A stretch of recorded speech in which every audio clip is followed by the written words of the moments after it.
we yise Munyakazi kandi koko nibyo arakora cyane pe. Afite abantu benshi ashimira cyane mu bamufashije kugira ngo abo tubone uyu munsi. Ati ndashimira umuntu wa mbere watumye ninjira mu ndege, Richard warakoze, Mico the Best warakoze kunjyana muri Super Level, Joseph warakoze wampaye akazi kugeza n'ubu uracyamenya. Umugore we witwa Catherine, hari n'indi bafite yitwa Catherine, dore ko uyu mugore we bakundanye imyaka 5 mbere yuko babana. Azi kuganira cyane ndetse no gusetsa cyane nkuko nawe abyivugira. ITAHIWACU Bliss niryo zina rye yiswe n'ababyeyi be. Nk'umuhanzi yitwa ITAHIWACU Bliss Melody, ni naryo tumuziho nk'umuhanzi.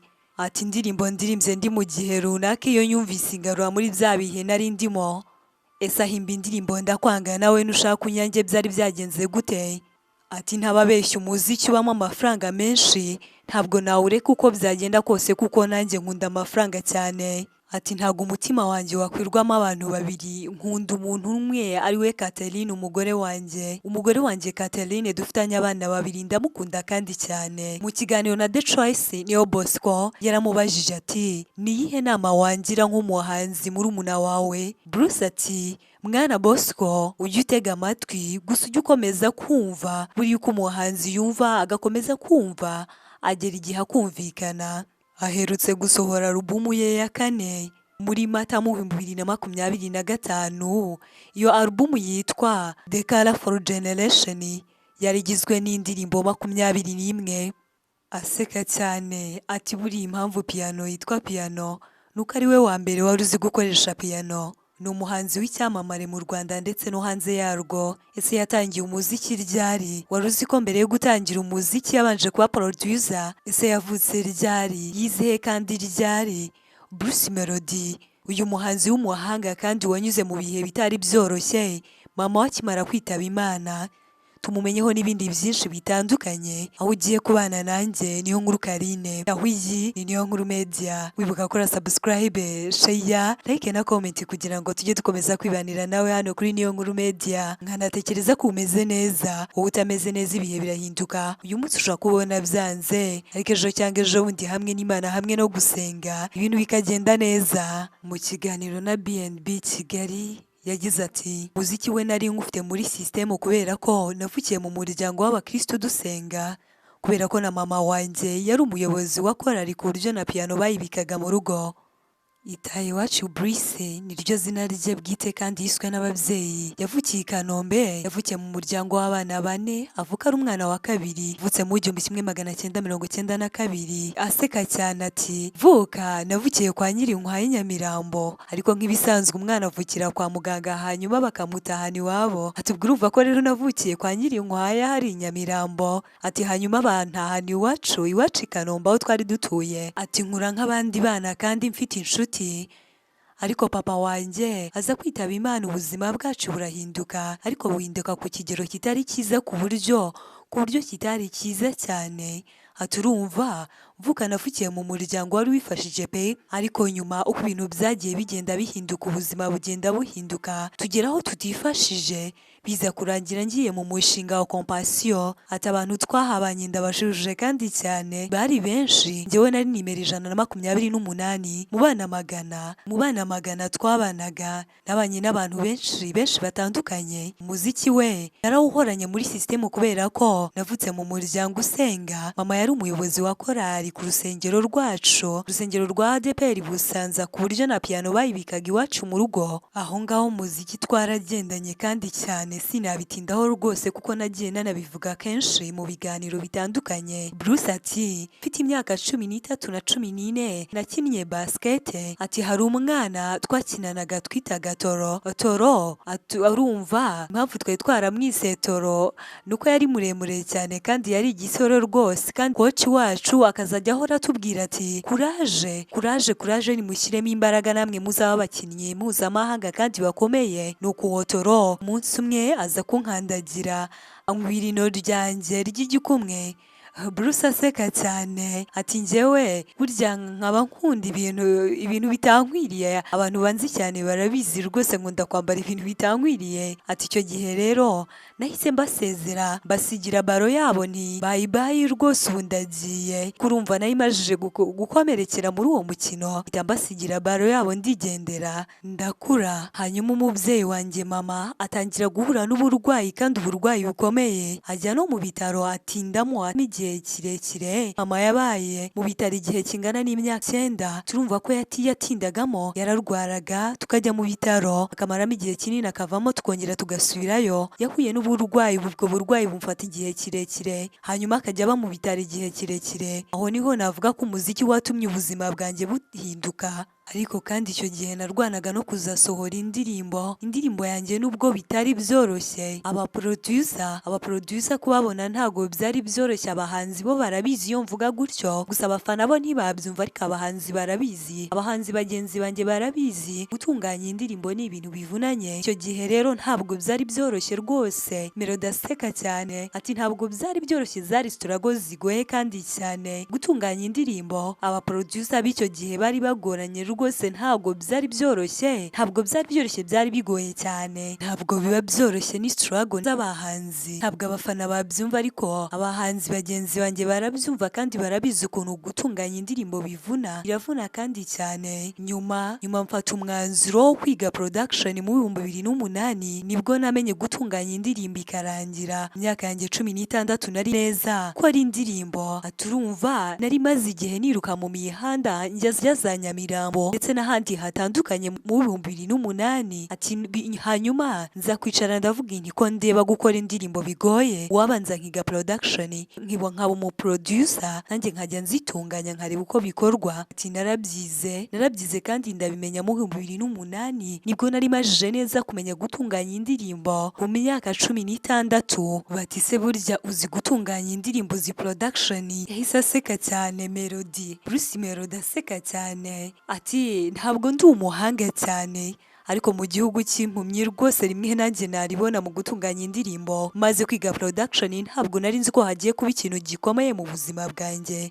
Production nkimara kuyiga nahise mpura n'ibihe bitoroshye kuko n'ubuzima bwari bugoye kandi cyane. Bigeze igihe ndavuga nti rero njye nkorera abantu indirimbo banyishyure. Melody ati nkora indirimbo ya mbere mbona abantu barayishyuye, ahari muri studio ya Ama-G The Black niho twakoreraga, habagamo njyewe Jimmy piano. Ati piano impamvu yitwaga piano nuko ari we wenyine wari uzi gucuranga piano. Yesu Bruce Melody tubona umuhanzi w'umuhanga kandi w'icyamamare tubona uyu munsi yaba yaratangiye ari umuproducer? Oya, Bruce Melody ati ahubwo natangiye ndi umuhanzi, maze mbonye ibyo wa production bigoranye cyane mpitamo kubyiga kugira ngo nanjye njye nkora production, njye nkora ibijyanye n'ubuproducer. Ati ntabwo mbikunda rwose habe na gato, ntabwo mbikunda, ahubwo icyatumye mbijyamo uko nabonye bigoranye mpitamo guhita mbyiga nanjye mba producer. Indirimbo ntangiye kuzikora, ariko ubuzima ku rundi ruhande byari ibibazo, bwari bugoranye cyane kubera ko mama wanjye yararwaye kandi ari mu bitaro, barumuna banjye nabo bari mu ishuri. Biza kuba ngombwa ko njyewe mva mu ishuri. Urumva ko inshingano zari zimajije kuba nyinshi kandi ubuzima bwari bugoye. Aturumva nta papa twari dufite, ni mama wenyine twari dusigaranye. Mama nawe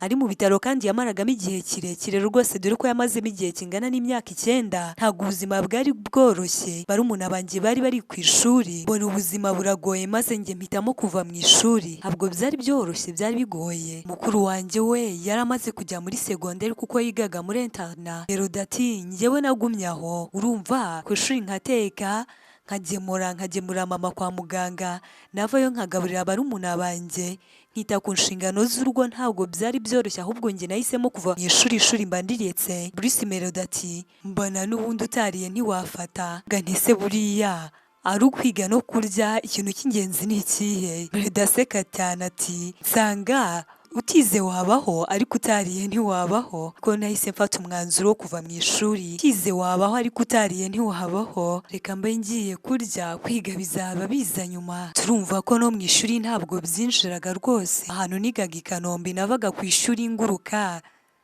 Mu bwana bwanjye nta mwanya n'umwe nigeze mpfusha ubusa, ariko nyine kubera ko nari umusannyi ntabwo byagaragaraga cyane. Buriya nk'umuhanzi byanze bikunze hari ukuntu abantu umuntu ugira ibyo yica iyo ntabyo waba wica. Urumva kuva ku ishuri niruka nkateka vuba kandi ngasiga ngaburiye barumuna banjye bato, nkajya no kwa muganga ngasanga ku ishuri nagisubiraga ku ishuri ngasanga bateze abakerewe. Bruce Melody ati ibintu byapfiriye, nkibaza nti se ibintu byapfiriye he? Baye umwaka umwe biba imyaka ibiri biba imyaka itatu mbona bitazemera, ishuri mba ndyihoreye, ariko umuziki wo ndawukora kuko niwe wamfashaga ibyavuyemo byadufashaga mu rugo. Hanyuma abahanzi ntangira kumenyana nabo. Buriya muyoboke wanjye ntabwo nzi ahantu abahanzi yahoranaga abahanzi maze akabanzanira ngo mbakorere indirimbo. Nkumva arampamagaye akambaza ati ufite courage? Ntiyego rwose, ubwo courage ndazihorana kandi n'ubundi narazihoranye ndacyazifite rwose. Muyoboke ati twagiye, twatangiraga gukora nka saa 10 za mu gitondo muri studio kuko twatangiraga gukora hakiri kare. Twatangiraga gukora saa 10 za mu gitondo, saa 2 tukaba turasoje maze nkamuhereza indirimbo ye, nkayimuhereza akagenda, nanjye ubwo nkaba ndasoje. Ati nyuma nza kubona umuntu unyishyura nza gukorera i Masaka. Icyo gihe nahise nimuka mva i Kanombe njya gukorera i Masaka naho narahakoreye. Nyuma nza kuhava naho.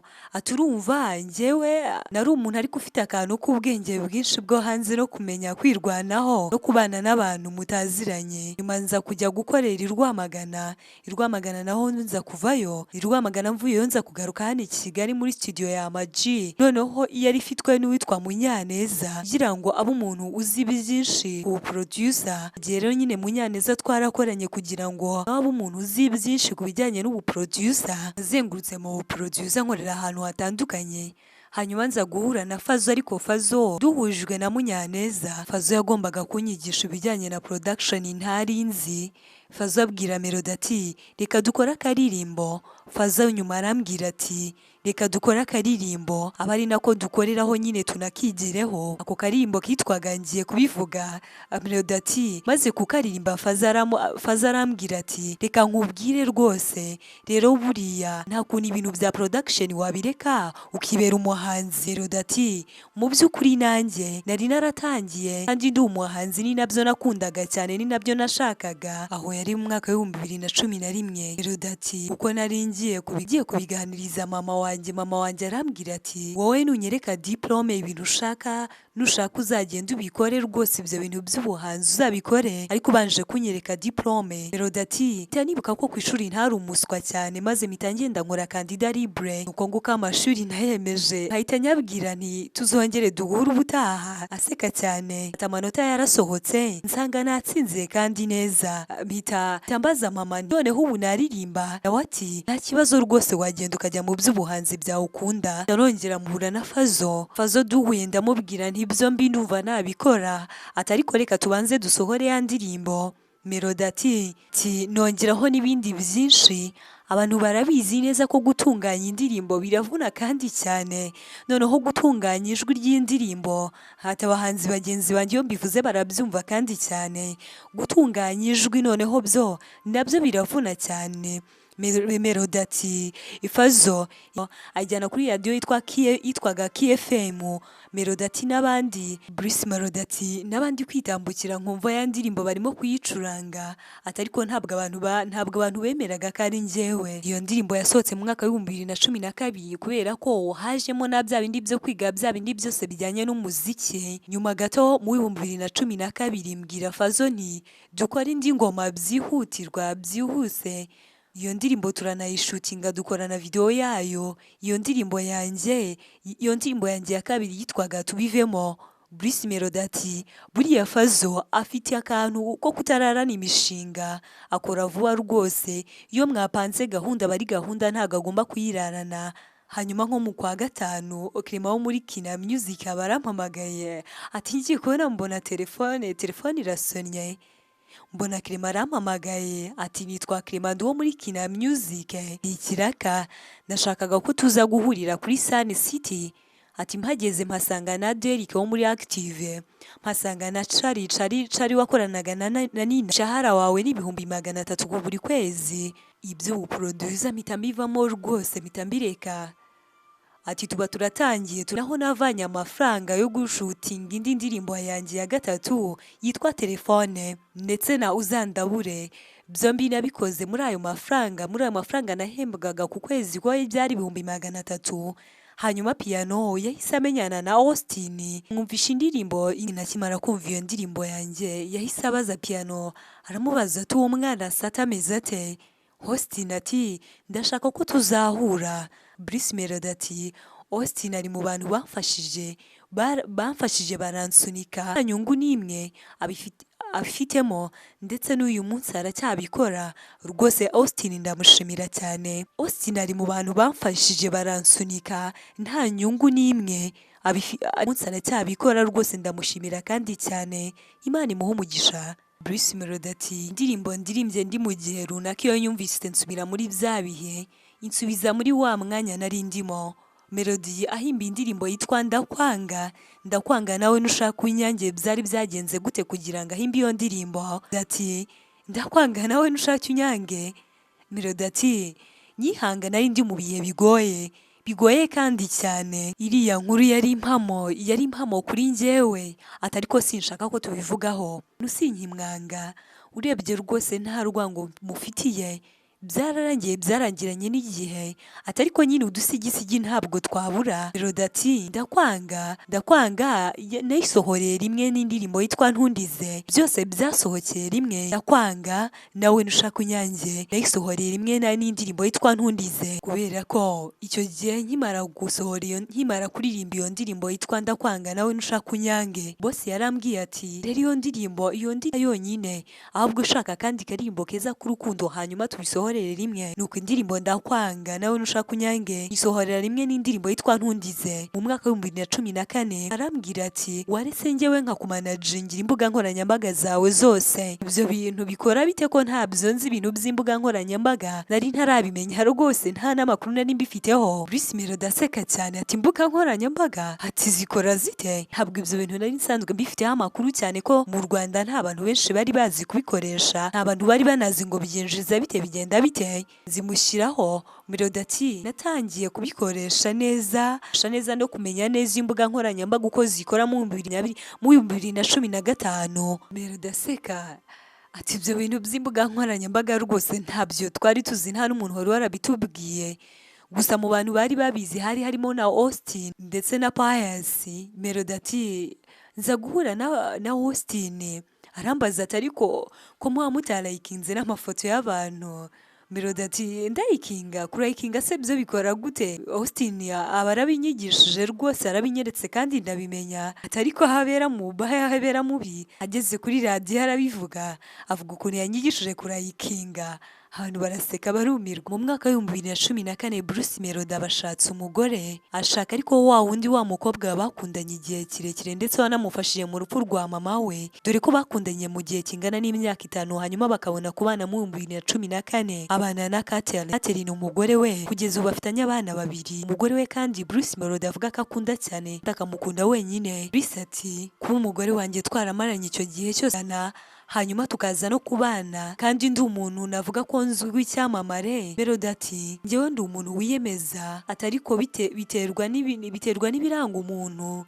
Ikindi kandi kuba mukomeza kuvugana kandi cyane ibintu binkura ku murongo cyangwa se inzozi nari mfite. Bruce Melody ati ntabwo umutima wanjye ari multiplize ku buryo wajyamo abantu benshi. Ati nimba umutima wanjye ari umwe kandi wahisemo umuntu umwe, sinizere ko haboneka undi muntu nk'uwo. Niyo haboneka indi mpamvu akambwira ko bitagishobotse, ntabwo nacika intege, ntaho yanshikira, kuko nyine n'uwo mba narahisemo, n'uwo mba narakunze. Kandi ntabwo mba numva ko umutima wanjye wakwirwamo abantu 2. Ntabwo mukunda kuko ankunda, ntabwo nkunda Catherine kuko ankunda, ahubwo njyewe Bruce Melody mukunda kuko namukunze nyine mukunda. Iki kintu ngiye kukivugaho bwa mbere. Abantu bajya bambaza ngo tubwire utabeshya umuziki ubamo amafaranga menshi. Bruce Melody ati ntababeshya umuziki ubamo amafaranga menshi, ku buryo njyewe umbwiye ngo Bruce Melody reka umuziki tukugire minister ntabwo nakwemera pe. Tekereza n'ikindi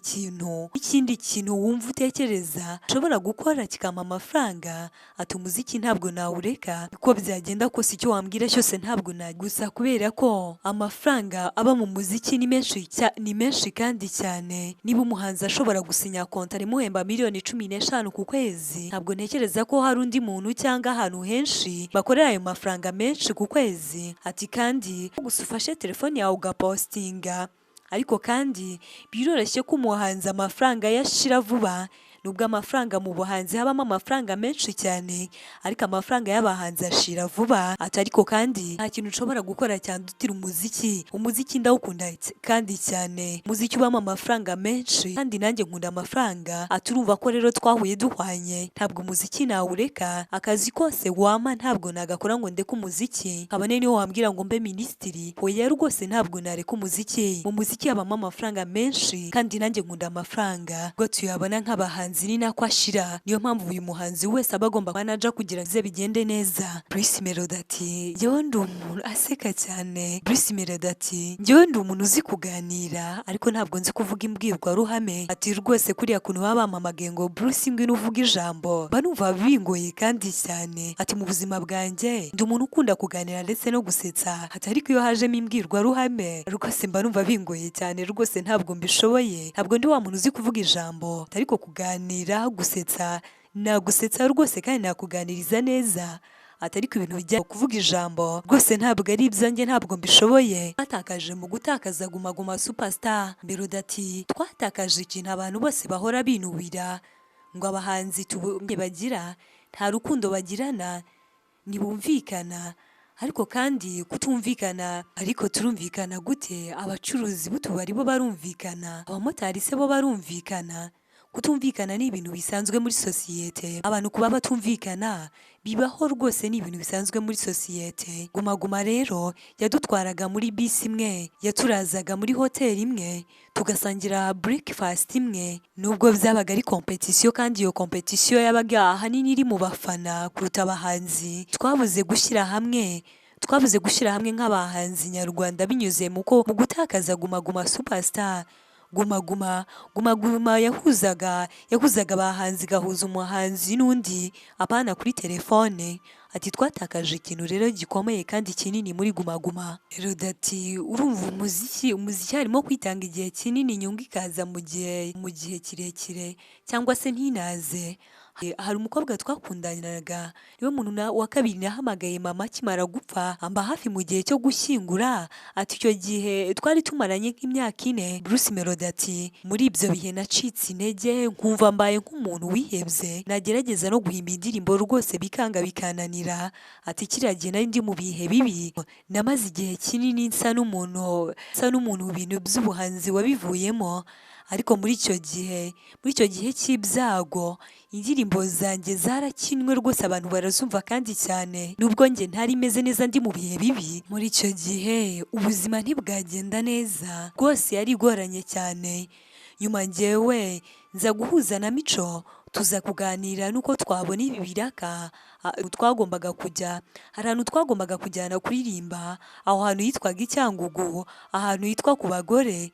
Naje kuganira na Mico the best, ambwira ko afite umukire. Bruce Melody ati ndaseka cyane, ni se umuntu ufite uwo muntu w'umukire ufite amafaranga ninde? Hari umukire witwaga Richard, ngo arashaka abahanzi bazi umuziki kandi cyane. Melody ati ntari binanjye upfe kumumbwira ko nshoboye rwose. Nyuma yaho Mico aza kunshyira muri super level, nuko ibibazo byose nari mfite bisa nk'ibikemutse, bisa nk'ibigabanyutse. Bruce Melody hanyuma sohora indi indirimbo ya 4 yitwa Uzandabure.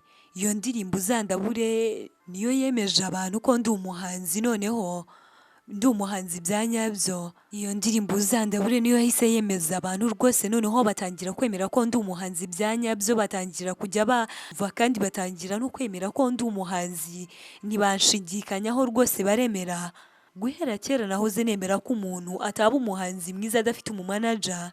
Ati icyo gihe nahise njya gushaka umumanaja akankuba kuko akampa akazi kenshi rwose akanshyira kuri puresha yo gukora kandi cyane nubwo nanjye nkunda gukora. Ati icyo gihe mama yari akirwaye bigeze aho nabwo araremba cyane. Mama wanjye yamaze imyaka 9 mu bitaro i Kanombe, nyuma aza gupfa, nyuma aza kwitaba Imana. Nari ndimo muri iyo minsi byose bijyanye n'umuziki byanjye byabaye nk'ibihagaze, ariko mu muziki habamo ikintu udati, mu muziki habamo ibintu nko kudaha ibintu agaciro, kandi ibyo bintu bifite agaciro abandi babifata nk'ibintu biri seriye. Guhera kera n'ubu yaba abakora umuziki ndetse n'abo tuwukorana n'abo twawukoranye, hari ibintu tudaha agaciro kandi abandi babiha agaciro. Ati umuntu wa mbere nahamagaye mama akimara kwitaba Imana ni Fazo, ariko we ntiyahita abyemera kuko urumva yari inkuru ibabaje kandi cyane. Naramuhamagaye ndamubwira nti mama birarangiye. Fazo nawe ati oya rwose ntibishoboka, bifata nkaho nikinira cyangwa nisekera, ntiyabifata nk'ibintu biri seriye. Bruce Melody ati ndahamya ko mu Rwanda ari njye ufitanye indirimbo nyinshi n'abaraperi. Mu mwaka w'2020 nari ndambiwe Bruce Melody wo mu myaka yashize. Njyewe umuziki ntabwo nkukora nk'uko abantu babitekereza. Ati mu muziki mba ndi seriye cyane ku rwego umuziki ari ikintu nsevingira. Rero kuba harabaye biriya bintu hakaba COVID-19 byamfashije gukomeza gukora kandi cyane bidakuyeho no gukomeza gufasha abagenzi banjye nk'ibisanzwe. Bruce Melody nkabyumva nk'ibihuha kubera ko sinari narigeze nyinjiramo, sinari nzi ko iby'indege bimera. Ati ariko kandi kuba iwacu hari i Kanombe hazwiho ko ari ku kibuga cy'indege, rwose sinari narigeze ninjira mu ndege, sinari nzi ko indege imbera kuyinjiramo, sinari nzi ngo bigenda gute bimera gute. Ariko ndashimira umuntu wa mbere watumye ninjira mu ndege, Richard warakoze cyane. Ati kandi ndashimira Mico the Best warakoze kunjyana muri Super Level. Ndashimira Joseph warakoze wampaye akazi kugeza n'ubu uracyamenya. Melody ati mu bintu byose nanyuzemo mu buzima, umugore wanjye Catherine afite icyo asobanuye. Yambaye hafi kera, amba hafi mu rupfu rwa mama, amba hafi mu buzima bwanjye bwose. Catherine afite ikintu asobanuye mu muziki wanjye kandi gikomeye. U Rwanda nk'igihugu cyacu kandi igihugu Bruce Melody avukamo kivuze iki kuri we? U Rwanda rusobanuye iki kuri Bruce Melody nk'umuhanzi mpuzamahanga? U Rwanda ruvuze byose kuri njye. Njyewe ndi umwana w'u Rwanda kandi nishimiye kuba umunyarwanda. Ndi umunyarwanda wahakuriye, u Rwanda rwampaye kuhakurira, narahavukiye, u Rwanda rwampaye kuruvukiramo, u Rwanda niho narerewe, u Rwanda rwampaye iterambere, uretse no kumpa iterambere. Mu Rwanda nahatereye inda, mu Rwanda ndahabyarira. Ati u Rwanda rwampaye umugore, u Rwanda rwampaye abana, rumpa n'akazi nk'umurimo. U Rwanda rurankunda kandi ndarukunda. Ati ikintu nshaka fuza kandi nifuriza abanyarwanda bose ni ugukomeza kubaho mu mahoro kandi tugatera imbere mu byo dukora tubigiye bitandukanye. Bruce aseka cyane ati u Rwanda rwampaye ibiryo. Ati buriya njyewe nkunda kurya rwose, nkunda ibiryo. Aseka cyane ati iyo ngeze mu mahanga barateka nkumva ntibihumura rwose kabisa. U Rwanda ni rubwiza kandi u Rwanda ni byose kuri njye. Mu kiganiro na The Choice niyo Bosco yabaje Bruce Melody ati ni ukubera iki izina ryawe ritahindutse, urikunda bingana iki byatumye riguma uko riri kugeza ari naryo ukoresha mu muziki wawe? ITAHIWACU ryo narigumanye. Urumva ni izina ryiza kandi ababyeyi banjye ndabashimira ko bazi kwita neza. Impamvu narigumanye ITAHIWACU, numvaga umunsi umwe nzaba uwo nifuza kuzaba we kandi nkavuga n'amateka yaryo. Ati ITAHIWACU ndarikunda kandi cyane, nzaribwira abantu cyane cyane ko mvuka ku babyeyi bazi kwita neza. Iri zina ndarikunda kandi cyane. Impamvu ITAHIWACU narizanye mbere nuko numvaga ko nzajya mu mahanga. Ati numvaga nzajya no mu mahanga ntibampamagare gusa iri zina ryanjye ry'ikinyarwanda. Intego yanjye yari ukugera no hanze mu bihugu byo hanze y'u Rwanda. Ati niyo mpamvu iri ngiri ntarikoresheje mbere, ati numvaga ko nyine nzagera no hanze mu bihugu byo hanze kandi nabo bazakenera gukoresha izina ryanjye. Niyo Bosco arongera amubaza ati nihe nama wangira nka mukuru wanjye mu muziki nkayishyira mu bikorwa? Mwana Bosco, inama nakugira ni ugutega amatwi gusa ugakomeza ukumva buriya umuhanzi uko yumva agakomeza kumva agera igihe akumvikana. Wakoze gufata uyu mwanya wose maze ukabana natwe. Njye wumvaga ndi Niyonkuru Carine, naho iyi ni Niyonkuru Media. Wibuka gukora subscribe, share, like na comment kugira ngo tujye dukomeza kwibanira nawe hano kuri Niyonkuru Media. Ufite ikibazo, igitekerezo cyangwa inyunganizi wabinyuza hano muri comment section. Njye ariko kandi icyo mpora mbifuriza, Imana ikomeze yaguriye kandi yobore intambwe zanyu. Turabakunda cyane hano kuri Niyonkuru Media. Wifuza kumenya andi mateka y'abantu cyangwa ibintu bitandukanye, watwandikira hano muri comment, maze ubutaha tukazagaruka tuva imuzi n'imuzingo y'ibyo bintu ushaka kumenya, yaba amateka y'umuntu, amateka y'ibintu ndetse n'ibindi bigiye bitandukanye. Watwandikira hano muri comment, maze tukagaruka tubivugaho kandi cyane mu buryo burambuye.